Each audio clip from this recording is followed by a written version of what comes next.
সংস্কারের ব্যাপারে আমাদের দলের কোনো দ্বিমত নাই, কিন্তু সংস্কারের জন্য আমরা এটাও চাই না যে একটা দেশ জনপ্রতিনিধিত্বশীল ছাড়া একটা সরকার দ্বারা দীর্ঘদিন পরিচালিত হোক। আমরা চাই এই সরকারকে, কিন্তু আমরাই সাপোর্ট, প্রতিষ্ঠার সময় সাপোর্ট দিয়েছি, এখনো সাপোর্ট দিয়ে যাচ্ছি, আরো আমরা সাপোর্ট দিয়ে যাব। অত আমরা চাই সংস্কারের সাথে যখন আমাদের কোনো দ্বিমত নাই, এক যে সংস্কার করার দরকার অবাধ, সুষ্ঠু, গ্রহণযোগ্য নির্বাচন করার জন্য, যেই নির্বাচনের মাধ্যমে একটা গণতান্ত্রিক সরকার প্রতিষ্ঠিত হবে, যেই নির্বাচনের মাধ্যমে জনপ্রতিনিধিত্বশীল সরকার গঠন হবে, যেই নির্বাচনের মাধ্যমে জনগণের কাছে দায়বদ্ধ থাকা একটা সরকার প্রতিষ্ঠিত হবে, সেটা আমরা যত তাড়াতাড়ি সম্ভব তাই চাই।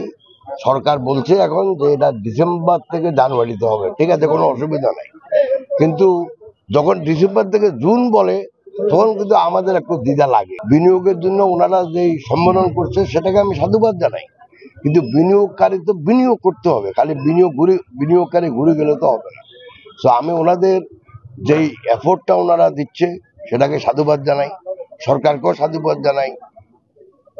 বিডার চেয়ারম্যান সাহেব খুবই একদম শিক্ষিত লোক, উনি চেষ্টা করতেছেন, কিন্তু আমরা যতটুকু বুঝি, যতটুকু জানি, বিনিয়োগকারীরা পলিটিক্যাল অনিশ্চয়তা যদি থাকে সেখানে সাধারণ নিয়মে বিনিয়োগ করা।